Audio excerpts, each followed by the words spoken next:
Lots of variety on this particular vinyl news section, and we're going to start in Spain, of all places. If you don't know the label, check out Munster, M-U-N-S-T-E-R, audiophile quality record label, with a variety of imprints. Some of them are under Munster, some are under Vampy Soul, and there's a few other imprints as well, which we'll get to in time.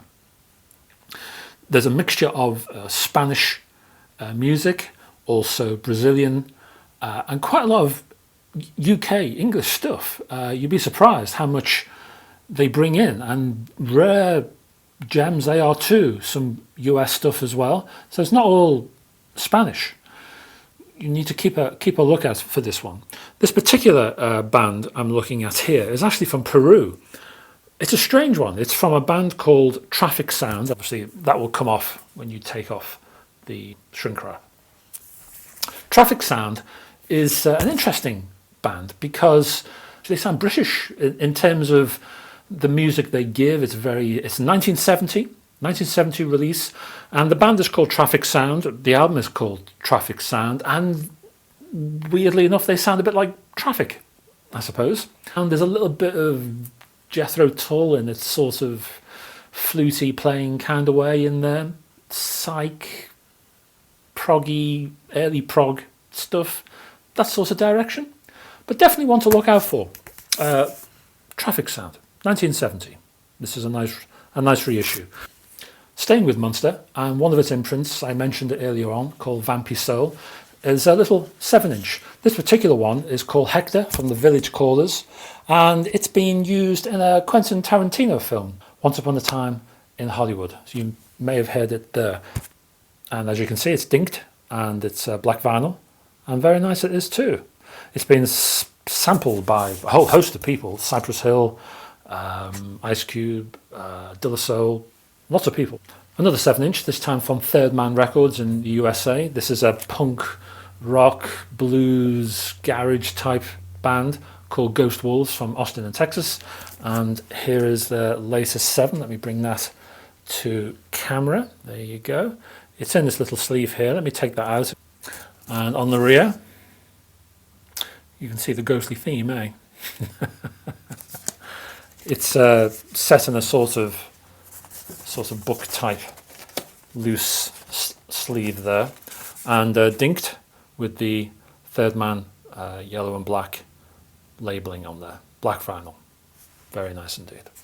Another one from Third Man. This one's a little bit different.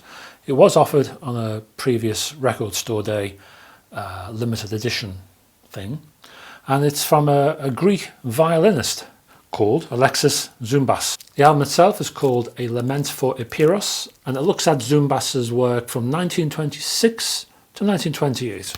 This is the album itself, and inside here you'll find an EP, 7-inch EP of rare outtakes, alternate versions, and anyone who's interested in comics, graphic novels, may recognise Mr. Robert Crumb's work on the front here. That's his art. This is an intriguing album. The music itself, I don't know, it has a sort of, sadness about it. You can recognise the sort of Greek cultural triggers in the violin work. If anybody had played it to me and I'd listened blind, as it were, I don't know, I probably may have thought a little bit of Morricone in there somewhere. But it's interesting stuff, well worth listening to. And lastly, from Third Man is a band called Boris. From Japan, would you believe? They're described as psych lords by Third Man, and they ally them with a sort of shoegazy Sonic Youth sort of way. And this is the album, dreamy, stony and drony. That's what the music's like in here. Next, the 25th anniversary of Pulp's His and Hers. Here we are. This one's been remastered at Abbey Road and pressed onto white vinyl. And it also spans 2 discs, this particular edition. And it's basically the band's major label debut. 1994 this one came out, although the band itself had been around since 81. And it mixes a sort of dark, moody presentation with Jarvis Cocker's inherent wit. And you get that nice blend. It's a cracking album. I'm starting this particular section of vinyl news in the UK, and a grand old name in terms of vinyl, Demon Records.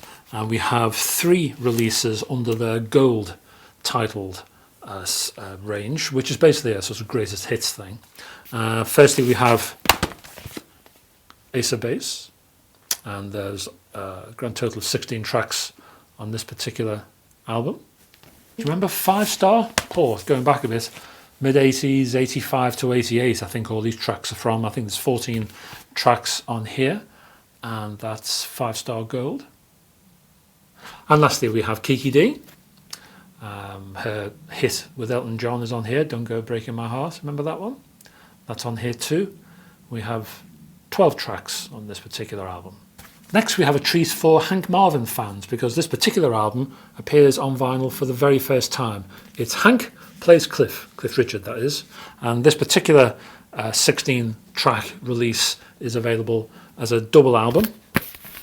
And here it is.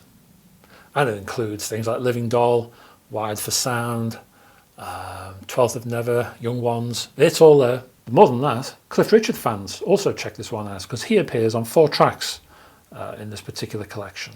He appears on Carrie, Move It, I Could Easily Fall in Love with You, and In the Country. You remember that one, don't you? This is an interesting one from Demon. Unusual. I wasn't expecting this one at all. This is from Rick Wakeman and his band, as it's titled, and it's called Cirque Surreal. There we go. Just a bit of light there. And it's an interesting album from 1995, and it was created to accompany a circus, modern circus, you know, the tie full of gymnasts and fancy lighting, and it's very good. It's one of Rick Wakeman's more interesting and worthy recent efforts. So definitely worth checking out for Rick fans. This next one from Demon is a weird one. It's George Benson. It's supposed to be George Benson. This is it. Erotic Moods from 1978 with the Harlem Underground Band. It's a funk album. It features lots of porn-like heavy breathing over the top of it. It was originally recorded by Paul Winley Records. I don't know Paul Winley as an entrepreneur or a record label. Some of the details I've found on the internet about Winley are not complimentary, shall we say. And there's even 1 or 2 people who say that George Benson was not even anywhere near this particular recording, and it was just his face was put on there to take advantage of his fame at the time. I have no idea. I don't know who's telling the truth on this and where we are, but for George Benson fans, it might be worth checking this out. It's an odd one, and I'm intrigued by it. I like George Benson. I like his early stuff, and I like his later, more sort of poppy stuff as well. He could do no wrong as far as I'm concerned. So I'll definitely check this one out in terms of sound testing. But yeah, odd, interesting. Next from Demon is a superb mixture of R&B and soul from a lady called Laura Lee. And this particular album is Women's Love Rights. And it's a call to arms for downtrodden women of the time. It was released, when was it released? 1970, 71, something like that, with Dozier Holland behind her as songwriters and production. Superb, wonderful stuff. It's got a wonderful song, Wedlock is a Padlock, which sort of says it all in terms of a protest song. That's what this album's all about. And this is the cover, and that will come off on the shrink wrap is on here, and you can see, and that will come off when the shrink wrap is removed. Here's the rear. And there's that hair, is it? Yeah, that's the lady herself. Let me do a quick. There you go. There she is. Relaxing and well deserved too, I might add. But cracking album. Originally it was on the Hot Wax label, but well recommended. Also from Hot Wax is a reissue of a 1971 album, a sort of light-hearted soul piece, I suppose you could say. spawned a million-seller single called Want Ads, and the trio is Honeycomb. The actual album is called Sweet Replies, and there is the cover. We have the back. There we go. Very good.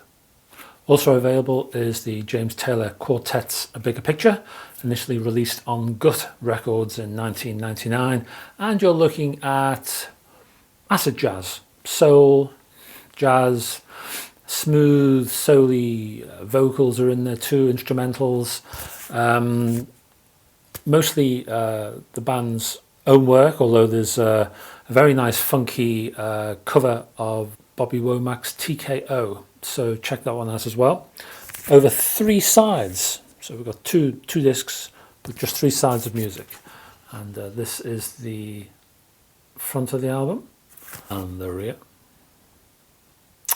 Excellent stuff, and it's a 20th anniversary of the LP, and I have to add it's the first time it's appeared on vinyl, and that vinyl is purple in colour, and on the 4th side, because as I say only 3 sides feature music, you get a JTQ etch on that 4th side, so very presentable 20th anniversary release. And that's it for this video. I'd like to thank you for joining me, and hopefully you can join me on the next video too. Until then, I'll see you soon. Bye.